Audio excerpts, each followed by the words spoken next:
voit ce cercueil blanc. Peut-être qu'à Hanoï, ils l'ont mis dans un cercueil chinois.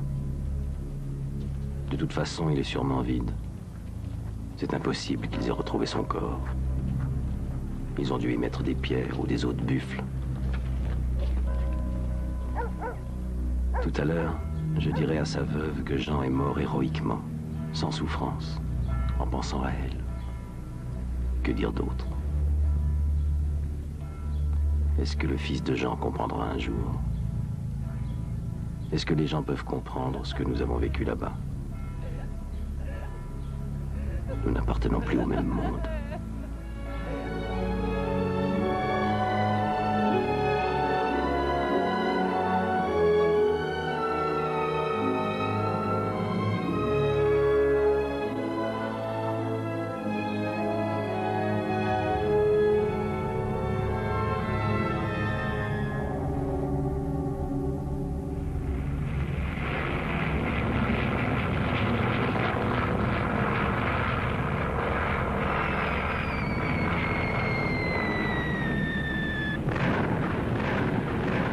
La guerre d'Indochine dure depuis 6 ans déjà. Les troupes françaises ont subi un grave revers à Cao Bang. Les combats se durcissent, surtout au nord, au Tonkin, près de la Chine. Cette année-là, commencent les premiers bombardements au napalm.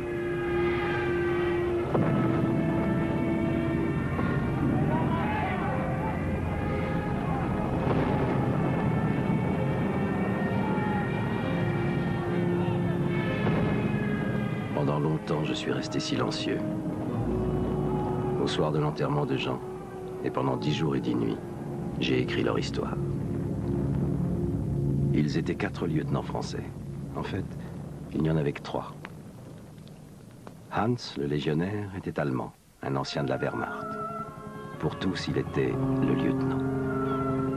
Au début de cette histoire, il est en Indochine depuis longtemps déjà. Il a connu les désastres de Cao Bang et de la route coloniale 4. Jean et Bernard débarquent le même jour à Saigon du transporteur de troupes Oregon.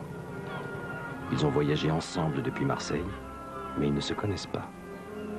Leurs itinéraires se croiseront encore, mais ils ne se connaîtront jamais. Quant au 4e lieutenant, celui qu'on appelait le pirate, personne ne savait alors où il se trouvait. C'est plus tard que j'ai su, mais ceci est une autre histoire. Ils ont aimé l'Indochine. Nous avons aimé cette lumière, ces odeurs, le grouillement des villes et des rizières, le mystère des montagnes, la chaleur moite, le fracas de la mousson. Nous avons aimé ce peuple dur à la peine, railleur, courageux. Nous avons aimé cette civilisation ancienne et raffinée. Nous avons aimé les femmes de ce pays, énigmatiques, douces et fières. Je crois que Bernard est de nous tous celui qui s'est le moins laissé prendre à ses illusions. Il avait la lucidité d'un garçon qui ne pleure pas sur lui, mais qui regarde. Il était le fils d'un général, héros de la France libre. Ce père légendaire, c'était sa croix et sa fierté. Si j'échoue, disait-il, mon père me le reprochera, et si je me débrouille bien, on dira que je suis protégé. Il est dur d'être le fils d'un héros.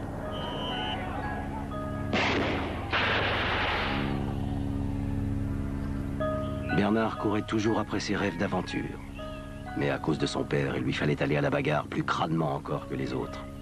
Ce qui est sûr, c'est qu'il repoussait tout ce qui ressemblait à un privilège. Les premiers mois, il s'est battu dans le sud, Cochinchine, à Nam. Il commandait un poste perdu dans les rizières. Là, on oubliait le nom qu'il portait. C'était une époque heureuse. Il était né dans le château de famille. De son enfance, il gardait sûrement des souvenirs éblouis. Les chevaux, la chasse, les vacances d'été dans la villa de son grand-père à Deauville. Mais avec cela, une éducation rigide. L'honneur, le devoir, les vieilles morales traditionnelles. Il fallait être à la hauteur, mérité par une conduite exemplaire les privilèges que Dieu a accordés. Son père était rarement là. Aux vacances de Pâques, sa mère l'a emmené au Maroc où ce père mythique servait alors dans les chasseurs d'Afrique. Bernard a découvert les voyages en avion, le parfum de l'aventure, l'Afrique. Il avait rêvé devant les cartes de l'Empire. Maintenant, c'était là. Marrakech, les souks, le désert. Sa vocation était née Il serait soldat comme son père. Mieux que son père, il serait méhariste. Chez les scouts, il choisit pour nom Renard des Sables. La vie ordinaire se poursuivait. Études, catéchisme, la famille et les copains. Mais la vraie vie de Bernard était ailleurs. Dans sa tête, c'était une épopée d'actes glorieux et de sacrifices. La guerre, mot redoutable et mystérieux pour un enfant, est déclarée. En bon scout, il a aidé les réfugiés qui se bousculaient sur les routes de l'Exode. La réalité rattrapait ses rêves de baroud.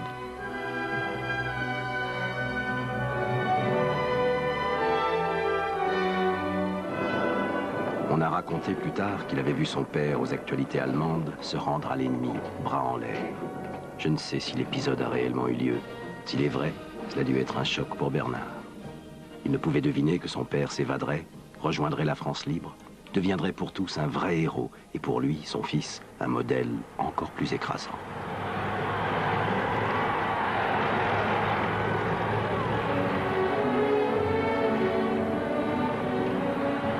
À la libération de Paris, il n'avait pas 16 ans. Il a fugué pour rejoindre la capitale. Là, il a fait le coup de feu avec les francs-tireurs. Un jeu exaltant. Ça sentait la poudre, le danger. Effacer la honte. Faire des soldats allemands prisonniers. Leur faire lever les bras, lui, le gosse. On l'a envoyé surveiller la maison d'un écrivain à succès, Sacha Guitry, compromis avec les occupants. Il eut envie de le réconforter en lui disant qu'il était l'auteur préféré de sa mère. Ce n'était pas le moment. Il s'est engagé dans la 2e DB ou dans la 1re armée pour suivre son père dans la gloire. Il était impensable qu'il se dérobe à son devoir. La campagne de France, Colmar, Strasbourg. Il était condamné à l'héroïsme. La paix revenue, il est entré à Saint-Cyr, tradition oblige. Avait-il un autre choix que de devenir officier? C'est à Saint-Cyr qu'il fera connaissance du 4e lieutenant français, celui qu'on appelait le pirate. Quelques mois après son arrivée en Indochine, Bernard a demandé d'être affecté au nord, au Tonkin, là où ça se passait vraiment. Dans le sud, ce n'était pas la vraie guerre. Il fallait qu'il aille toujours plus loin, vers le plus dangereux. C'est là aussi qu'il a reçu une lettre du pirate, une lettre énigmatique. Je suis par là, moi aussi. Sans autre précision. Il reconnaissait bien là son goût du mystère. Le pirate. À Saint-Cyr, tout de suite, ce fut le coup de foudre de l'amitié. Était-ce malgré ou à cause de leurs différences, le fils de famille d'un côté, de l'autre, le fils de l'institutrice de Belleville. Avec Bernard, le pirate découvrit un monde qu'il ne soupçonnait pas. Mais au bal chic où les femmes trop belles l'intimidaient, Bernard, lui, préférait les sorties avec le pirate. Il découvrit un monde moins guindé, le jazz, Saint-Germain-des-Prés. Son père n'aurait sans doute pas apprécié ses fréquentations. Les deux camarades ont tout partagé, le plaisir et l'idéal. René Vietto, le champion cycliste malchanceux, et le maréchal Lyautey, pacificateur du Maroc, leur modèle. Saint-Cyr s'achevait. Un après-midi, ils s'étaient donné rendez-vous au lac d'Enghien. Ils attendaient l'un et l'autre leur première affectation. À la fin de la journée, le pirate s'est éclipsé aussi naturellement que s'il devait se retrouver le lendemain. Bernard ne devait jamais le revoir.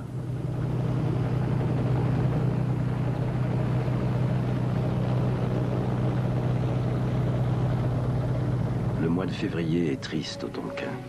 Il pleut ou il bruine. La division 308 de Dieppe s'est infiltrée dans le delta et harcèle nos troupes. Les positions françaises sont menacées. On appela les parachutistes en renfort. Jean était parmi eux. Depuis son arrivée en Indochine avec Bernard, il combattait au Tonkin, largué avec son régiment partout où un incendie s'allumait. On volait encore sur de vieux junkers allemands. Il allait à nouveau croiser Bernard.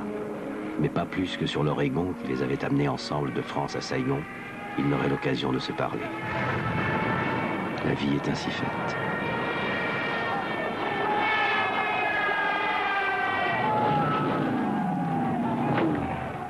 Bernard était à la tête d'une section de tirailleurs algériens, en mauvaise posture.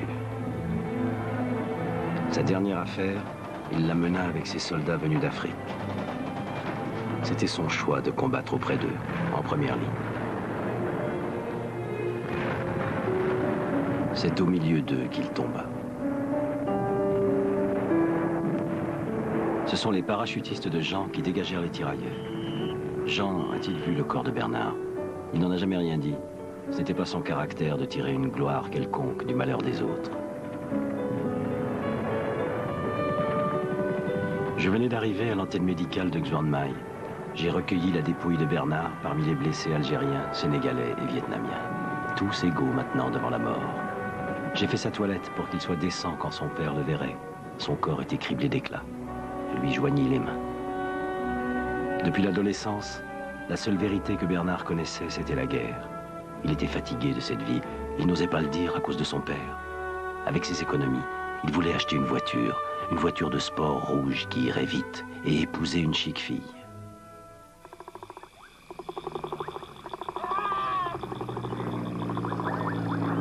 De Bernard, je n'ai connu que ce grand corps sans vie, ce grand corps d'enfant qui n'avait connu que la guerre.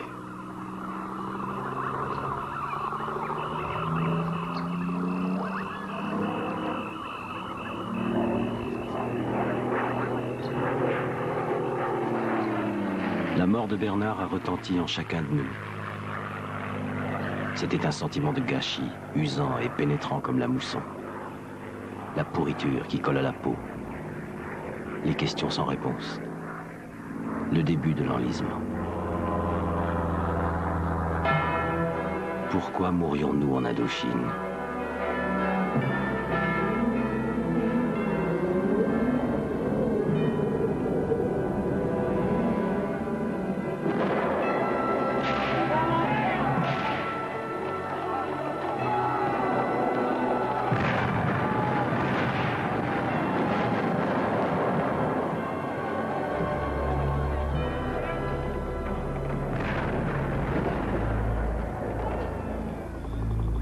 Au soir de cette tragique journée, quelqu'un m'informa qu'un légionnaire allemand clamait partout qu'il avait connu le fils du général.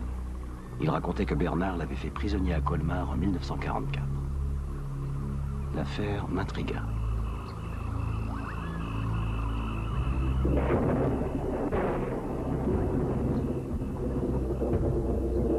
C'est comme ça que j'ai rencontré Hans.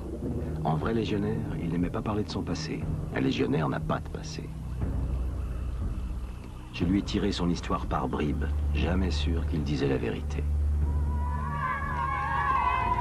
L'exaltation des débuts de l'hitlérisme sur la jeunesse allemande, il a marché à fond.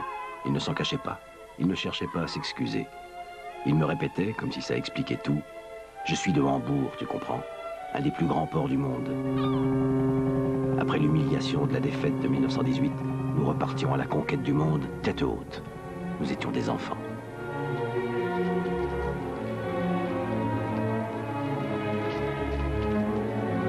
En fait de tête haute, il s'est retrouvé sur le front de Russie, dans la boue, le froid et le sang. Stalingrad. Comment il a été tiré de là, Hans ne l'a jamais dit. Avait-il été blessé, protégé peut-être par un parent haut placé? Avait-il seulement été sur le front de l'Est? Quand je lui posais des questions trop précises, il chantait « Adieu vieille Europe, que le diable t'emporte, adieu mon pays ». Il a épousé une pianiste. Il disait « C'est normal, j'étais musicien. C'est Chopin qui nous a réunis. » Il ne donnait pas de détails, juste très romantique, très polonaise.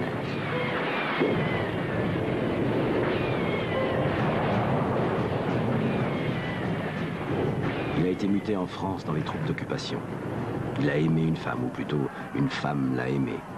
Mauvaise époque pour la passion. Elle l'a payé cher. Comme disait Hans, je porte la poisse aux femmes. Encerclé dans la poche de Colmar, il fut fait prisonnier par les légionnaires de l'armée de Lattre. Comment pouvait-il être sûr de s'être rendu à Bernard, Ces histoires qu'il racontait, était-ce la vérité? N'était-ce pas plutôt une légende faite de tous les clichés d'un ancien de la Wehrmacht devenu légionnaire? Il expliquait que, fait prisonnier par la Légion, il s'était engagé à sa libération auprès de ceux mêmes qu'il avait capturés. Amour de la discipline. Strasbourg, Marseille, Sidi Bel Abbès. Il s'est retrouvé en Indochine. Adieu, vieille Europe, que le diable t'emporte.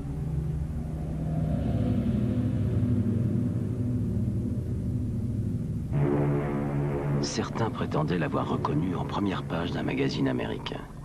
Défait mais fier et hautain, il bravait l'objectif. Hans laissait leurs questions sans réponse.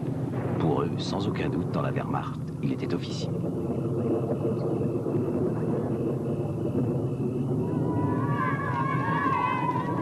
Il m'avait livré la version de sa vie à laquelle je faisais semblant de croire. Mais il y en avait d'autres que racontaient des camarades de Hans qui le connaissaient depuis longtemps. On y retrouvait sa jeunesse nazie. On y retrouvait le port de Hambourg.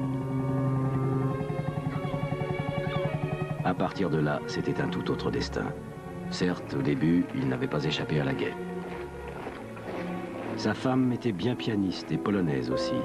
Mais surtout, elle était juive. Il n'a jamais été sur le front russe. Pour certains, il combattait comme lieutenant dans l'Africa Corps auprès de Rommel. Bir Hakeim, El Alamein, la Tunisie. Là, il aurait été fait prisonnier. Pour d'autres, il était officier de marine. Ils étaient tous marins dans sa famille. Embarqué sur un sous-marin, il chassait l'ennemi dans l'Atlantique. Quand sa femme a été arrêtée par les nazis en 1943, il a déserté lors d'un mouillage à La Rochelle. C'est à ce moment-là qu'il est passé de l'autre côté et qu'il s'est engagé dans la Légion. Il n'aime pas qu'on le dise, mais c'est ça la vérité, disaient ses plus proches amis. Sidi Bel Abbès, la campagne d'Italie, l'Alsace. Bernard ne l'avait pas fait prisonnier. Ils servaient tous les deux dans la même armée. Restait la photo du magazine américain. Était-ce lui?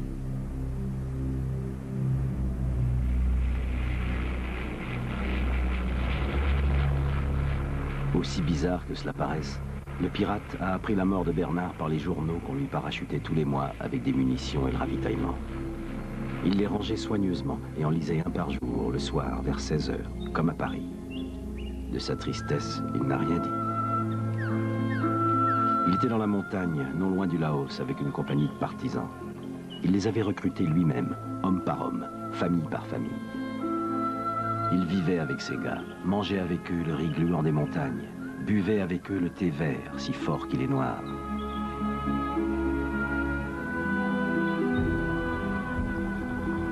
Il s'était taillé un petit royaume.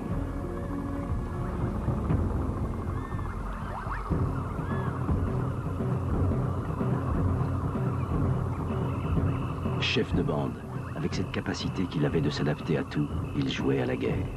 C'était une revanche sur son enfance quand son père lui jetait ses soldats de plomb. Ses partisans ne se battaient pas pour la France, ils se battaient pour lui. Il les appelait ses Indiens. Les liaisons avec Hanoï étaient sporadiques, les instructions arrivaient de loin en loin. Être ainsi hors norme, hors hiérarchie, ça plaisait aux pirates. Il aimait le secret, les coups en douce. Au premier abord, pas plus ouvert que lui avec son grand sourire. Et pourtant, il ne livrait rien. Un homme qui dit tout pour tout cacher. Que cachait-il? Il y avait un sujet tabou. Son père.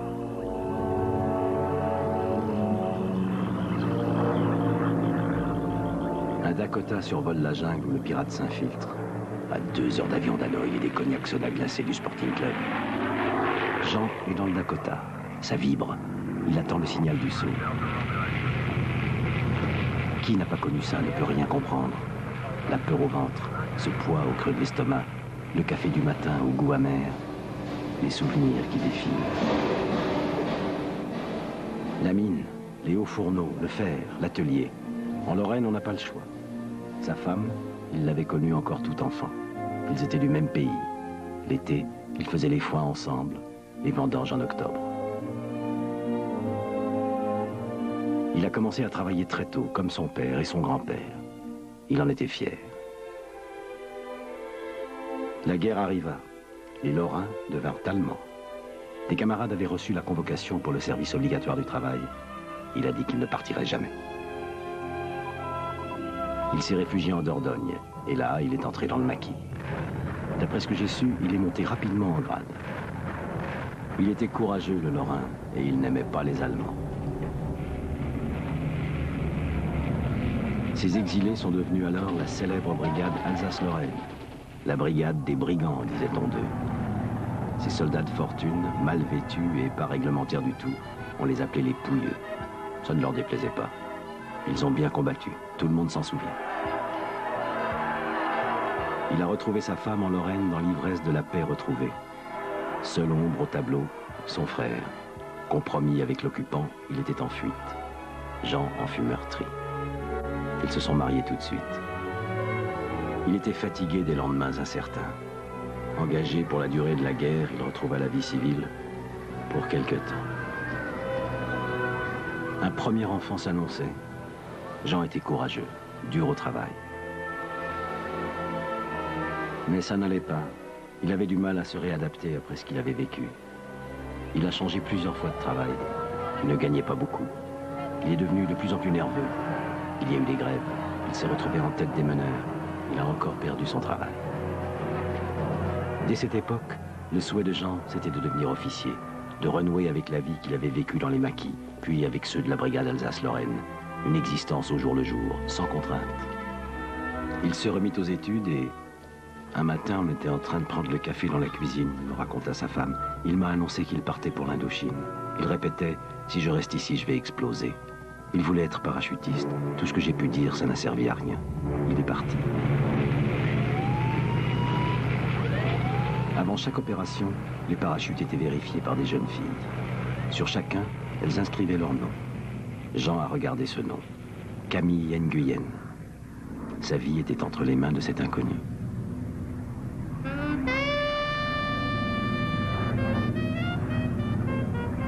On allait les lâcher, lui et ses camarades, pour une opération dont ils savaient tous qu'elle était très risquée. Il a sauté en se répétant ce nom. Camille Nguyen. Si j'en sors, je la retrouve. C'était un sentimental, Jean. Le Viet Minh avait lancé son offensive d'automne en Pays Thaï. La mousson s'achevait, les pluies avaient cessé.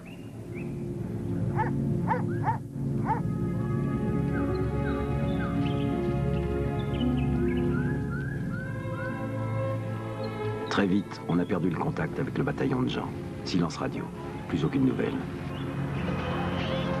Ils avaient été lâchés, par erreur, je suppose, au milieu des Viettes, dans la gueule du loup. Jean s'est retrouvé sur un piton perdu. Pendant des jours, à Hanoï, on a cru qu'on ne les reverrait plus. Vers le nord, au-delà de la montagne, c'était la Chine. Entre ce groupe d'une centaine d'hommes et les milliards d'habitants du monde communiste, de la Baltique au Pacifique, il n'y avait rien. La faim, la soif, l'attente, la peur. Ça m'est arrivé aussi. On rêve à ce qu'on n'a pas, à tout ce qui paraissait si naturel dans cette autre vie. Qu'est-ce qu'on est venu faire ici? On a repéré enfin le bataillon perdu. On leur a parachuté du ravitaillement, de la glace pour boire frais, du maxiton pour rester éveillé, des images pieuses pour garder la foi. Jean était sauvé.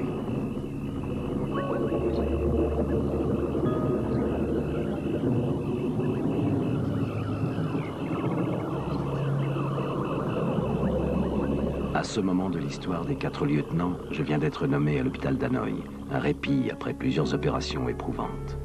Bernard, le premier lieutenant, est enterré dans son village natal. Son père a rapatrié son corps en France en demandant pardon à son épouse de n'avoir pu le protéger.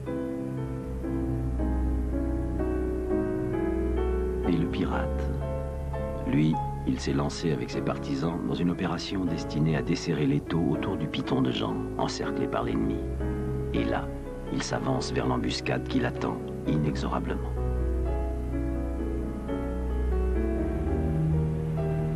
Hans est à ce moment-là poursuivi par les Viettes sur la RC6. Le combat paraît perdu d'avance. Nul ne sait s'il s'en sortira, lui moins que quiconque. Cerné par la jungle et par l'ennemi invisible, Jean et ses hommes évacuent la position où ils étaient retranchés. Ils sont exténués. Ils entraînent les populations civiles dans leur sillage. L'ennemi se répand comme une tache d'huile. Il traque irrésistiblement les maquis de partisans. Toutes les liaisons sont interrompues.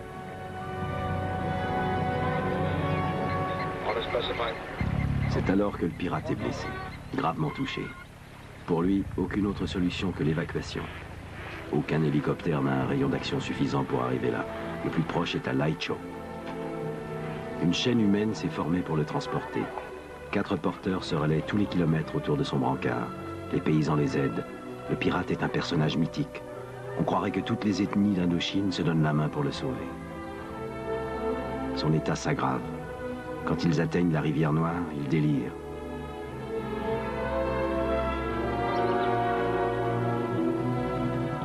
Le cortège croise, piqué sur des bambous, les têtes des morts du bataillon de Jean. On a pensé que ses partisans, terrifiés, allaient déserter. Mais ils sont restés. Il était devenu l'un des leurs. Risquer leur peau pour le sauver, ça leur paraissait naturel. Le pirate les aimait, vous comprenez.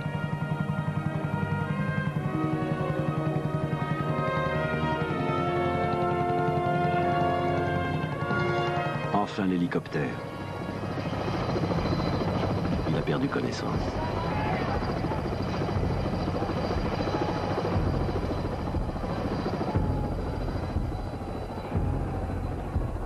C'est ainsi qu'on le transporte à l'hôpital Lanessan et que je fais la connaissance du 4e lieutenant français.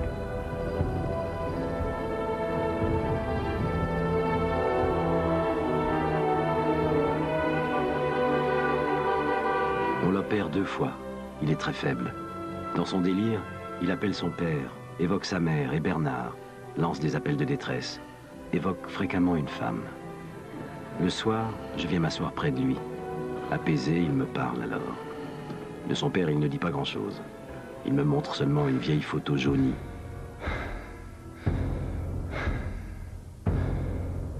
Est-il disparu en 40 près de Sedan ou en Espagne dans les brigades internationales?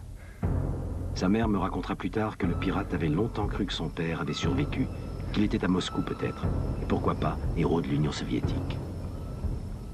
Il a dû l'aimer ce père, pourtant si peu compréhensif. Soir après soir, au fil de ses confidences, je suis devenu son ami, autant qu'on pouvait l'être de ce type imprévisible et secret. Sa mère était institutrice, tout imprégnée de la bonne morale républicaine. Il la respectait et il l'adorait. En 1936, les congés payés les conduisent jusqu'au bois de Meudon. 1 semaine de camping. Mais lui rêve de grands espaces, de taches roses sur la carte murale des colonies. Il va découvrir la mer pour la première fois à Trouville. C'est sur la côte normande qu'il aurait pu rencontrer Bernard une première fois. Mais se serait-il reconnu, le gosse de riche, et lui, le gosse de pauvre? La vie est ainsi faite. Une seule journée à la mer suffit à l'enflammer. Partir, devenir matelot.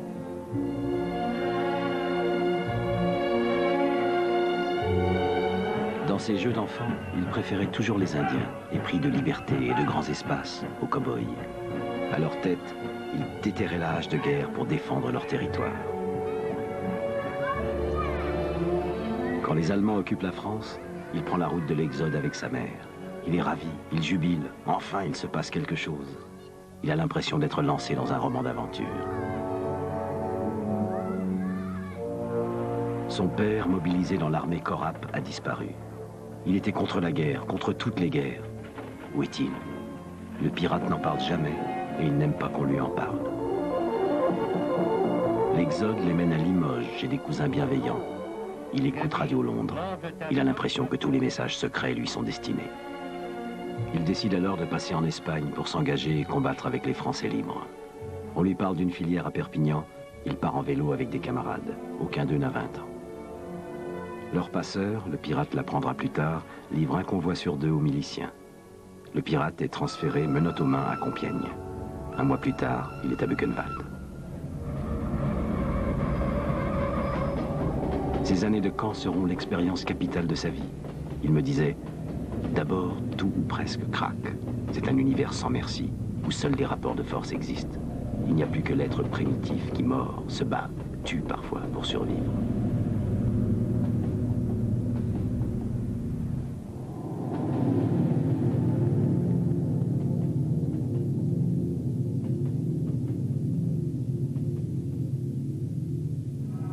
Il n'assiste pas à la libération.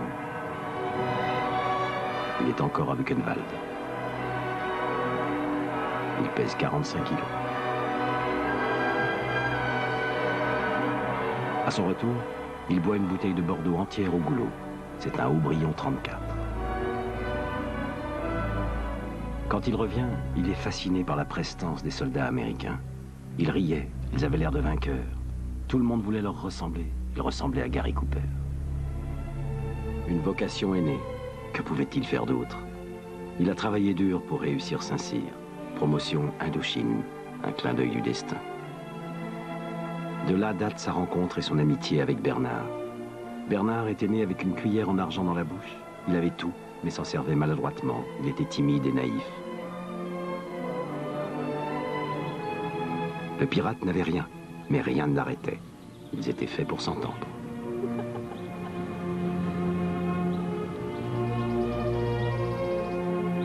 Un jour, sur les boulevards, il croisa Gabin, l'idole de sa mère.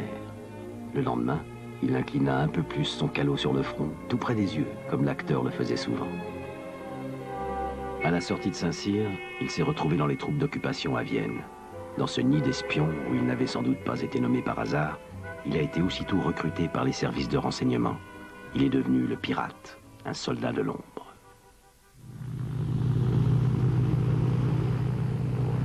Dès qu'il a été un peu rétabli, je l'ai envoyé en convalescence en France. On l'a débarqué de nuit pour échapper aux manifestants qui protestaient contre la sale guerre. Pour eux, nous étions des parias. Il fallait nous cacher.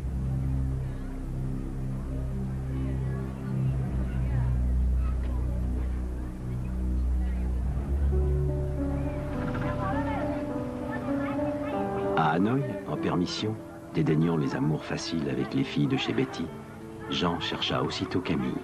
Il n'avait que ce nom pour viatique, Camille Nguyen. Peut-on être amoureux d'une femme qu'on n'a jamais vue? Était-ce celle-ci? Ou celle-ci? Chaque silhouette, chaque visage entreaperçu le faisait tressaillir. Elle avait tenu sa vie entre ses mains. Ils se rencontreraient, c'était forcé. Cette jeune fille vietnamienne l'obsédait.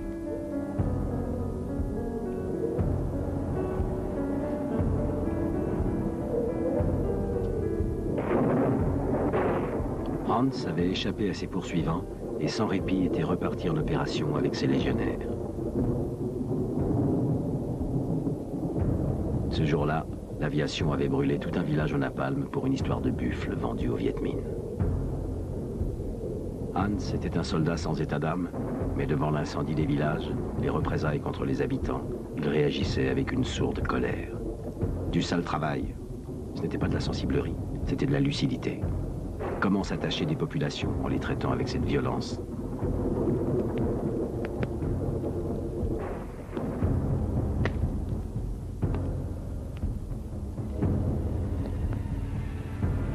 Quelle confiance, quel respect attendre de gens dont on saccageait les vies. Mais Hans avait trop le sens de l'obéissance et de la hiérarchie pour ne pas continuer sa tâche. La guerre était sa patrie. Elle était la nôtre. En France, tout parut étranger aux pirates. Derrière la vitre du train qu'il menait à Paris, les paysages familiers semblaient ceux d'un rêve très ancien dont il était exclu. Il vit sa mère. Quand il était à Buchenwald, elle avait cru ne jamais le revoir. Quand il était parti pour l'Indochine, elle avait tremblé à nouveau. On ne s'habitue pas, vous savez, au contraire. L'annonce de sa blessure l'avait presque soulagé. Il était vivant. Mais elle reconnut à peine son garçon, malgré tous ses efforts pour se montrer tendre. Il était silencieux, sombre. Il mettait ça sur le compte de sa blessure et de sa fatigue. Elle sentait bien qu'il y avait autre chose, mais elle n'osait pas l'interroger. Il voulut revoir les lieux de son enfance et d'abord l'école où sa mère était institutrice. Plus tard, il me raconta que c'est là, en voyant jouer les gosses, qu'il fut assailli de doutes. Quel rapport y avait-il entre les valeurs qu'on lui avait apprises et le combat qu'il menait en Indochine?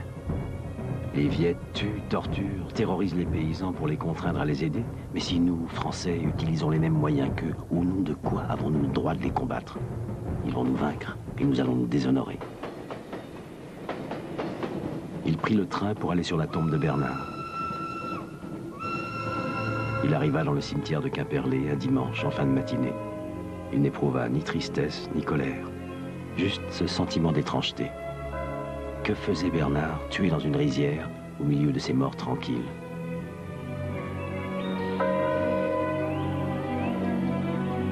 Il renonça à aller saluer la famille de son ami. Il reprit le premier train. Au lieu de retourner chez sa mère, il prit une chambre d'hôtel et erra dans Paris. Je cherchais à réembrayer sur la vie en France, me dit-il plus tard. J'attendais un déclic, mais rien. J'étais complètement déboussolé. Le 14 juillet, il alla en badaud regarder défiler l'armée aux Champs-Élysées. Saint-Cyr lui paraissait si loin désormais. C'étaient des camarades, mais je me sentais en dehors, comme un prêtre défroqué.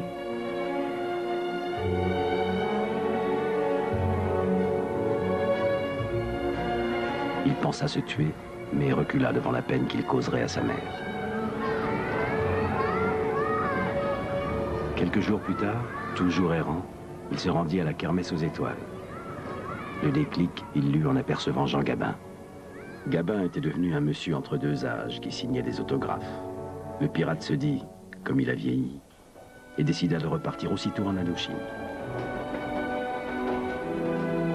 Il retraversa la France. Elle était toujours aussi lointaine, mais au moins maintenant, il savait où il allait.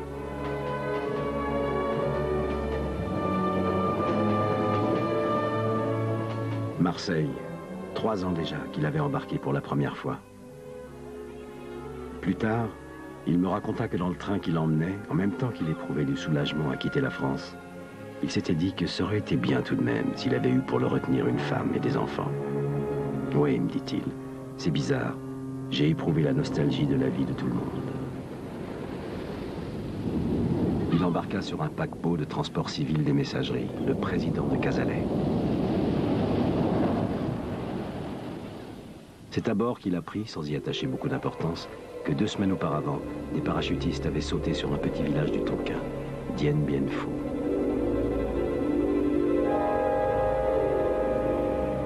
Il ne se doutait pas que son destin, mais aussi celui de Hans et Jean, et le mien bien sûr, allait basculer quelques semaines plus tard dans cette vallée verdoyante.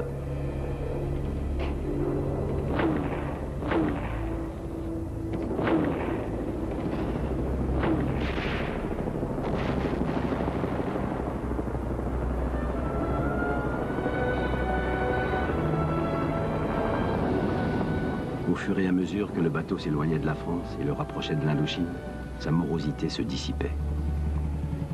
Au passage du canal de Suez, alors que la chaleur accablait les passagers, il se sentait, lui, renaître. Il redevenait le pirate, le gosse plein d'appétit et de culot. Il fut même repris par sa fascination de la mer, comme à Trouville en 1936, quand il s'était juré de devenir matelot.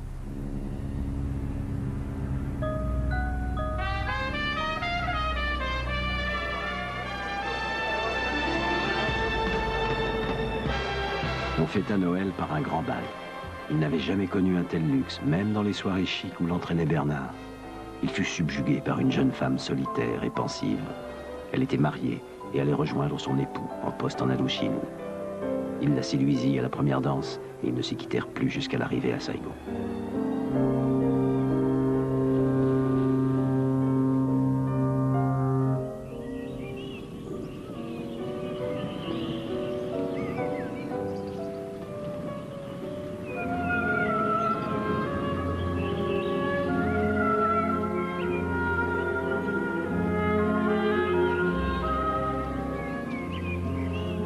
J'avais quitté l'hôpital d'Hanoï pour le port d'Haiphong où je m'apprêtais à rentrer en France quand on me dit qu'on avait besoin d'un toubib à Dien Bien Phu. À croire le médecin général qui m'avait convoqué, c'était un remplacement de 15 jours au plus. J'acceptais.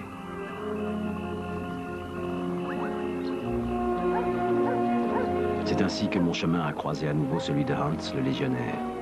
Il avait sauté dès le premier jour sur Dien Bien Phu. Hans avait fait la connaissance d'une journaliste. Elle écrivait un article sur la Légion et sur ses hommes. Il l'avait prise sous sa protection et lui vouait une véritable dévotion. Brigitte avait passé près de 2 ans au camp de concentration de Ravensbrück. C'était une ancienne résistante et Hans aurait pu être un de ses bourreaux.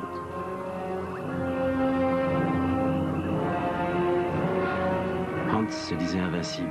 Il racontait à Brigitte que comme les guerriers Oaoa, il mangeait le foie de ses ennemis tués pour s'approprier leur vertu. Elle avait fini par le croire. Ce jour-là, les dernières averses avaient détrempé le sol de glaise. Les lianes glissantes filaient entre les doigts. Les grenades ennemies dévalaient la pente. La laine brûlante du napalm. Le feu qui tombe du ciel.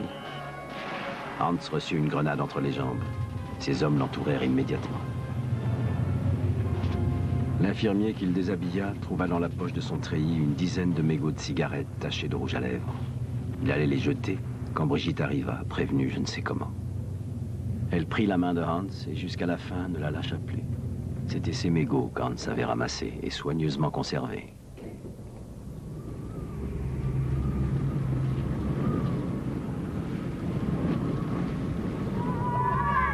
Il délira toute la nuit. À travers ses phrases hachées et ses râles, nous revîmes défiler Hambourg et sa jeunesse. Mais il n'avait pas eu d'épouse. La pianiste polonaise et juive, c'était de la légende. Il était seulement fiancé quand il partit en France sur le front. Il ne l'avait jamais revue.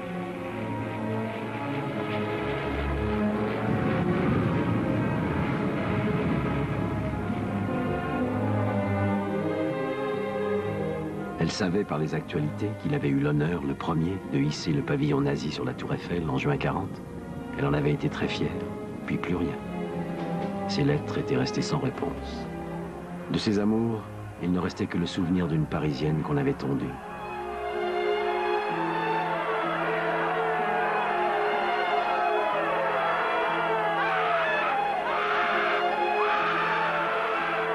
C'était à Paris qu'il avait été fait prisonnier, non pas à Colmar.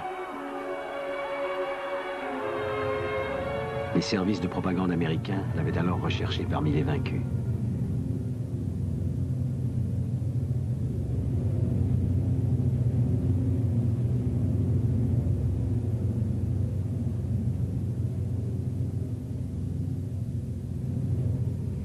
Il était bien l'homme en photo sur le magazine.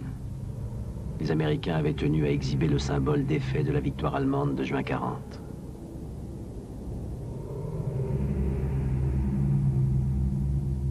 À l'aube, il sembla brusquement retrouver toute sa lucidité.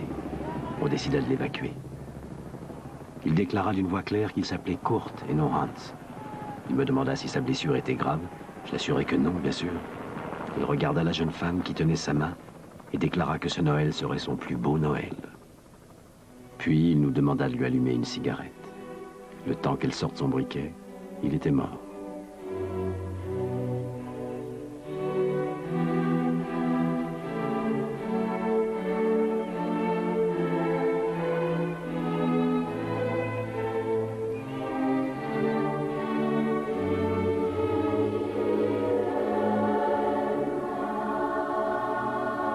À force de désirer les choses, on croit qu'elles vont arriver.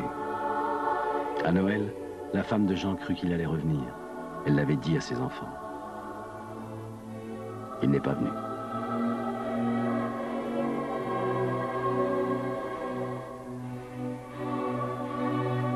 Jean leur avait envoyé des cadeaux. Un kimono de soie pour sa femme et sa fille, et un sabre chinois pour son fils. Dans sa lettre, il écrivait « Je vous aime très fort ». C'était un sentimental. Sa femme pleurait doucement en me lisant cette dernière phrase. C'était bien de Jean de faire des surprises comme ça, rajouta-t-elle.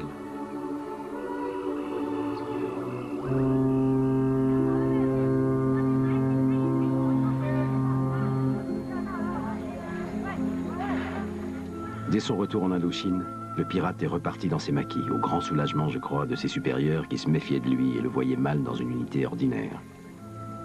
Il commandait un groupe de renégats, d'anciens Viet Minh ralliés. Parfois, l'un d'entre eux désertait après avoir coupé la gorge d'un de ses gardiens. Chaque jour qui passait rendait leur mission plus dangereuse.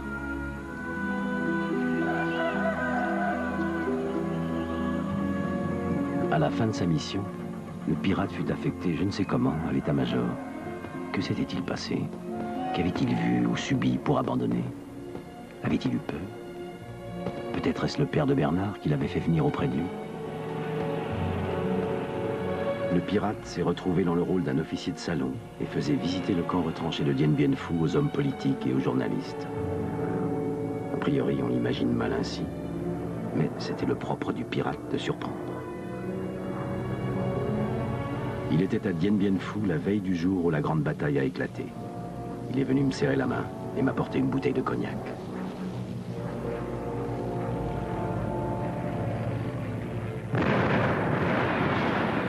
Longtemps espéré, l'attaque Viet Minh sur le camp retranché tourne au cauchemar. Un bombardement féerique.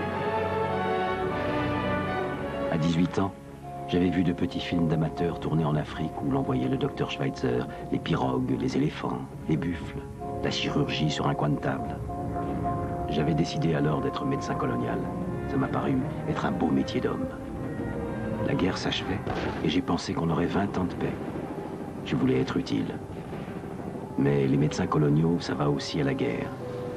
Et là, j'ai été servi. Rapidement, le terrain d'aviation est impraticable. Bientôt, les blessés ne pourront plus être évacués.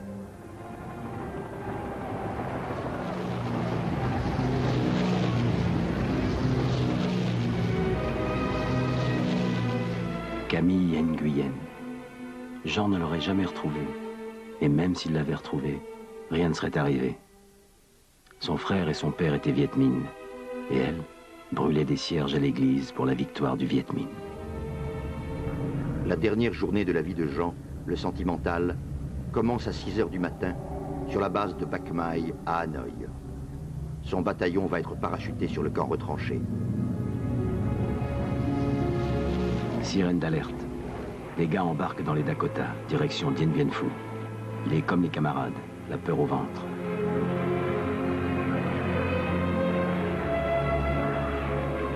Signal de saut. On y va. À qui pense-t-il? Pense-t-il seulement? Le commandant en chef a salué le départ du bataillon sur l'aérodrome. Le pirate l'accompagnait.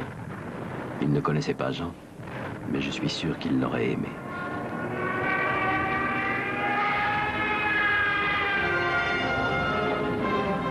Le soir de l'enterrement de Jean, sa veuve me remit la dernière lettre qu'elle avait reçue de lui.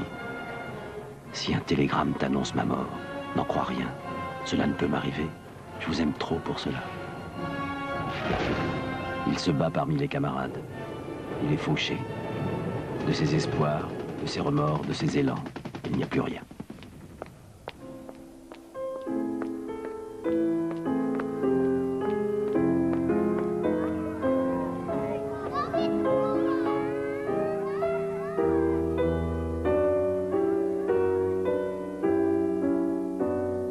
Cette silhouette brisée, c'est Jean, photographié par un soldat, à l'instant même où il meurt.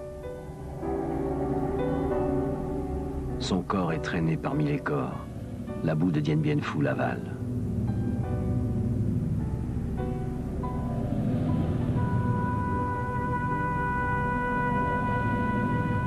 Dien Bien Phu sera notre tombeau. Rien ne pouvait plus l'empêcher.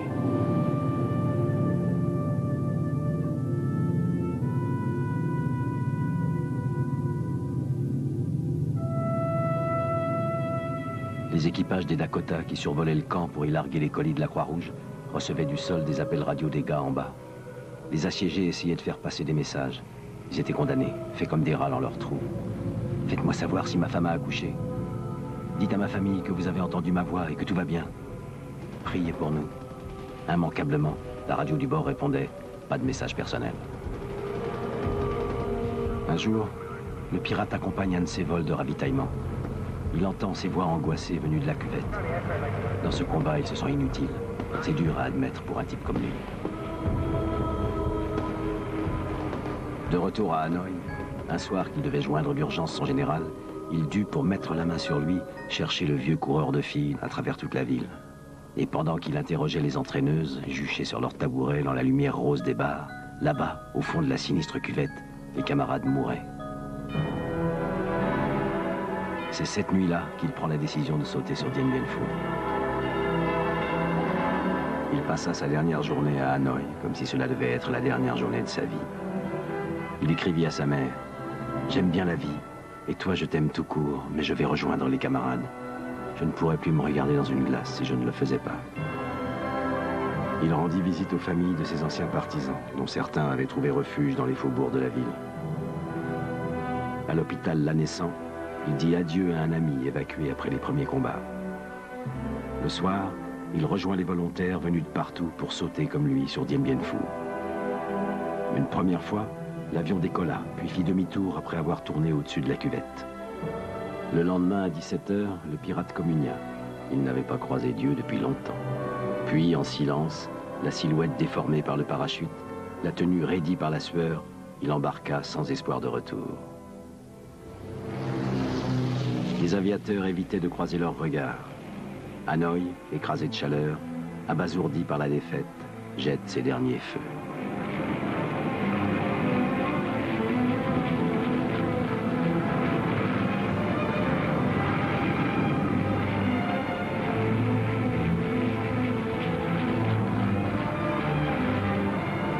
Maintenant, le cœur serré, cerné par la nuit, il saute dans la fournaise, en hurlant, comme pour une charge, sabre au clair. Quelques heures plus tard, je vois sa grande carcasse se profiler à l'entrée de la casemate où j'opère les blessés avec les moyens du bord. Il est tout pâle, il sourit. À 17 h ce jour-là, Dien Bien Phu est tombé. La nouvelle est connue à Paris le lendemain matin.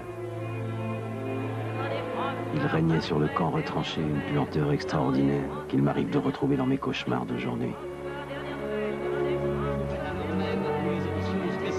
Les mères, les pères, les épouses, les enfants, familles et amis des soldats sacrifiés s'interrogent entre espoir et angoisse. Qu'est devenu celui qu'ils aiment, celui dont depuis tant de mois, ils attendent le retour? Le pirate et moi, nous marchons au milieu d'une horde d'hommes vaincus et désarmés vers le camp d'internement. Le voyage va durer plusieurs semaines. Beaucoup de ces gosses vont mourir d'épuisement. Nos gardiens nous expliquent que nous allons être rééduqués. Le pirate me dit qu'après Buchenwald, il ne supportera pas une deuxième fois une détention. Tu ne sais pas ce que c'est, me répète-t-il. Moi, oui. Je tiendrai pas. Je préfère mourir tout de suite. Mais il tient. Amaigri, décharné, le visage creusé par la malnutrition, le travail forcé, les terribles séances d'autocritique, les brimades et les coups, il tient. Et quand tant d'autres, à bout, se laissent aller et sombrent, il se rase chaque matin. Il restera droit, c'est son honneur. J'essaie de l'imiter. Sans son exemple, aurais-je tenu moi-même?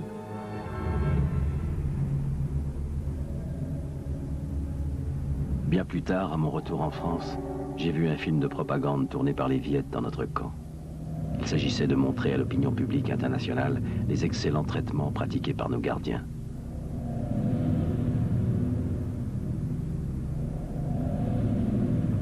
J'ai reconnu le pirate. Le caméraman russe l'avait filmé en gros plan. Il ne laissait personne insensible. Contraints sous la menace de jouer nos rôles de prisonniers modèles, frais et joyeux, c'est une sinistre comédie. Et pourtant, ce film où tout est trucage et mensonge témoigne d'une certaine vérité. Des hommes soumis aux pressions sont capables de rester des hommes. J'ai songé aux pirates en voyant ces images. J'ai songé aussi aux camarades qui, dans les rares moments de détente dont nous disposions, se racontaient ce qu'ils feraient dès qu'ils seraient libres.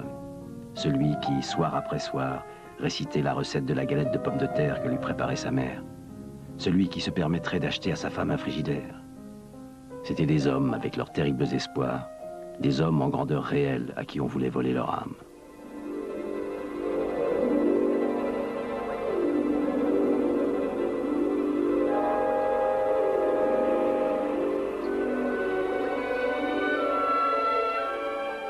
Et puis, on a ouvert les camps. On nous a libérés. Beaucoup sont morts à 2 pas de la liberté.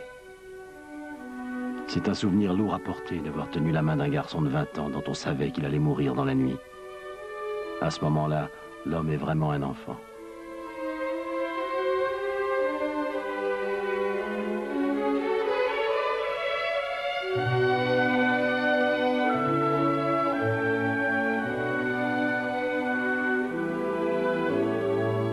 Le pirate s'est mis à aller très mal dès la sortie du camp, comme si en lui un ressort avait lâché. On nous a regroupés à Dalat avant le rapatriement. J'ai pu faire prévenir sa mère que son fils était vivant et qu'il allait bientôt débarquer à Marseille.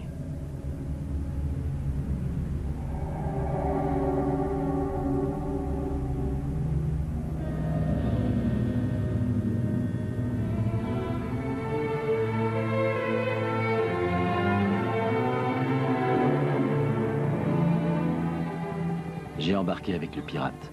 Il était de plus en plus bas, prostré, silencieux. Il ne se plaignait pas. Il écoutait de la musique sur l'électrophone qui ne l'avait jamais quitté, même dans les maquis tonkinois. C'était un cadeau de Bernard. Il appelait ça sa boîte à cafards.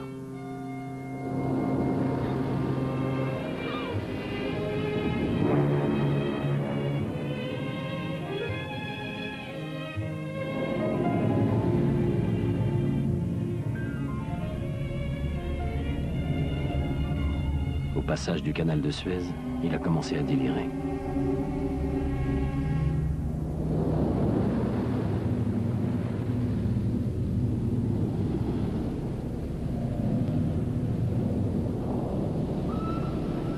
La femme de Jean est venue à Marseille. Elle savait que son mari était disparu, qu'il était mort sans doute. Gardait-elle un vague espoir? Avait-elle le besoin de savoir, d'interroger ceux qui auraient pu lui parler de son mari? Dans le même wagon, la mère du pirate restait silencieuse. En Méditerranée, le temps devint plus frais et l'air sembla redonner un peu de vie au pirate. Il me confia alors son secret. Son secret, c'était la honte d'avoir abandonné ses partisans. Je ne sais pas s'il faisait confiance à la France, mais à moi il faisait confiance. Et c'est moi qui les ai abandonnés.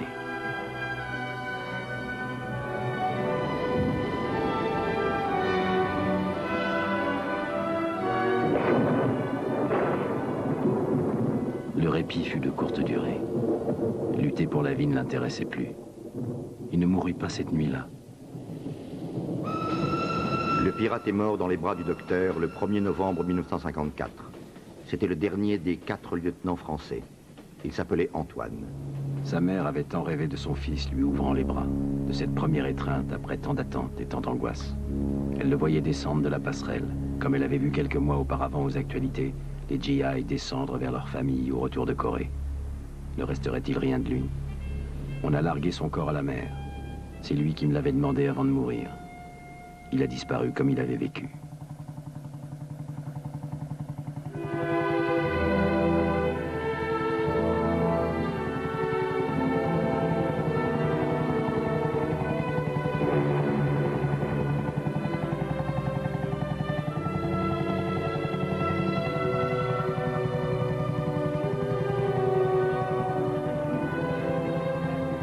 Sur le quai se pressaient les familles qui voyaient s'achever leur angoisse.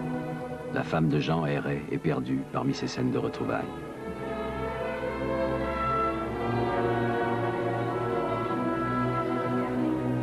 La mère du pirate cherchait son fils parmi toutes ces têtes et ne le trouvait pas.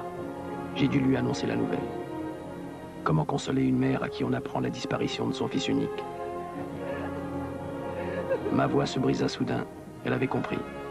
Alors je suis parti comme un voleur.